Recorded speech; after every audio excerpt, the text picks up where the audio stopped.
तो चलिए बात जरा फिर से एक बार राजभवन की करते हैं। सीधे आपको लेकर चलते हैं राजभवन। आपको बताते चले कि जम्मू कश्मीर नेशनल कॉन्फ्रेंस के वाइस प्रेसिडेंट और जम्मू कश्मीर के नए चीफ मिनिस्टर बनने वाले चीफ मिनिस्टर उमर अब्दुल्ला राजभवन पहुंचे, जहां पर उन्होंने लेफ्टिनेंट गवर्नर मनोज सिन्हा से मुलाकात की और उन्हें सारी वो लेटर्स दे दी जो उन्हें सरकार बनाने के सपोर्ट में आए हैं, जिसमें आम आदमी पार्टी के का भी सपोर्ट उनको मिला, इंडिपेंडेंट कैंडिडेट्स का भी सपोर्ट उनको मिला और कांग्रेस का भी सपोर्ट उनको मिला। और उन्हें एज पर उमर अब्दुल्ला के मुताबिक उन्हें यह बताया गया है कि करीबन 2 से लेकर 3 दिन लग सकते हैं, जिसके बाद वो और उनके मिनिस्टर्स यहां पर ओथ ले सकते हैं। और उमर अब्दुल्ला ने क्या कुछ कहा राजभवन से निकल कर, आइए सुनाते हैं आपको।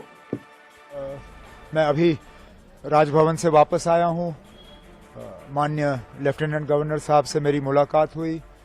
मुलाकात के दौरान मैंने उन्हें नेशनल कॉन्फ्रेंस, कांग्रेस, सीपीएम, आम आदमी पार्टी और जिन इंडिपेंडेंट्स के तरफ से नेशनल कॉन्फ्रेंस को समर्थन की चिट्ठी मिली है, उन्हें उन चिट्ठियों को मैंने लेफ्टिनेंट गवर्नर साहब के हवाले किए और उनसे गुजारिश की कि जल्द से जल्द वो तारीख मुकर्रर करें ताकि यहाँ ओथ लिया जाए और लोगों की चुनी हुई हुकूमत जो है अपना काम संभाले। किस तारीख को sir oath ceremony?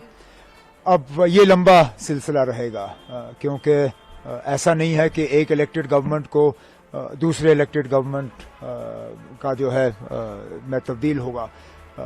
Central rule है, यूनियन टेरिटरी है और गवर्नर साहब को एक अपने कागज तैयार करके पहले राष्ट्रपति भवन भेजने हैं। राष्ट्रपति भवन से वो फिर होम मिनिस्ट्री में जाते हैं। होम मिनिस्ट्री अपना उसमें प्रोसीजर करके वो जो उनको अपनी कागजी कार्रवाई करनी होती है वो सारा करके वापस आ जाता है। तो फिलहाल हमें ये कहा गया है कि इसमें 2-3 दिन तो लग ही जाएंगे। तो अगले हफ्ते ट्यूसडे वेंसडे से पहले मुझे उम्मीद नहीं है। उम्मीद की जा रही है कि अगर ये सारा जल्दी हो जाता है तो वेंसडे को हम ओथ सेरेमनी यहाँ कर लेंगे। ऐसा कयास लगाया जा रहा था कि इंडिया अलायंस के तमाम बड़े नेता इस ओथ सेरेमनी में मौजूद रह सकते हैं, तो किन अब आप अभी वो आप फारूक साहब से बात करिए। इंडिया ब्लॉक के लीडर वो हैं और इन्विटेशंस अगर जाएंगे तो उनके तरफ से जाएंगे। मुझे जिनको इनवाइट करना होगा वो अपने तरफ से मैं कल बैठ के उन्हें जो है दावत दूंगा।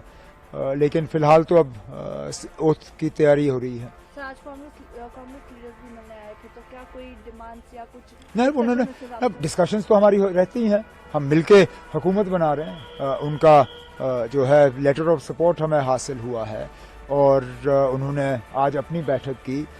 उनकी अपनी बैठक में उन्होंने अपने हाईकमांड को इजाज़त दी कि वो सीएलपी का जो है फैसला करें, सीएलपी लीडर का फैसला करें।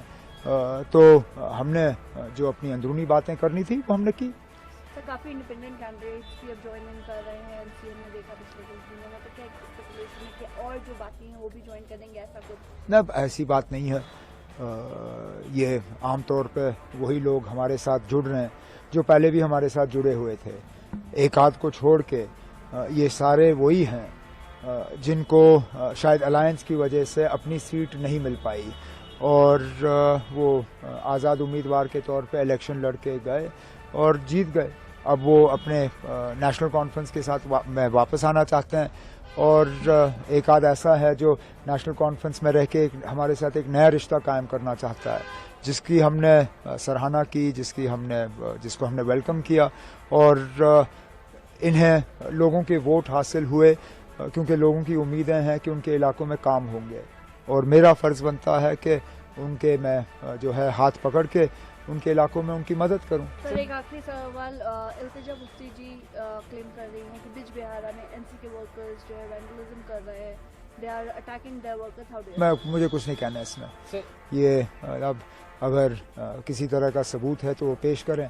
जिनके खिलाफ इल्ज़ाम लगे हैं वो तो उनके खिलाफ अब केस करने के लिए तैयार हैं, डेफेमेशन के। अब ये अदालत को फैसला करने दीजिए कौन सही है कौन गलत। सर, जम्मू डिवीजन के इग्नोरेंस का एक बड़ा आरोप लगा। कोई इग्नोरेंस नहीं है ना, कोई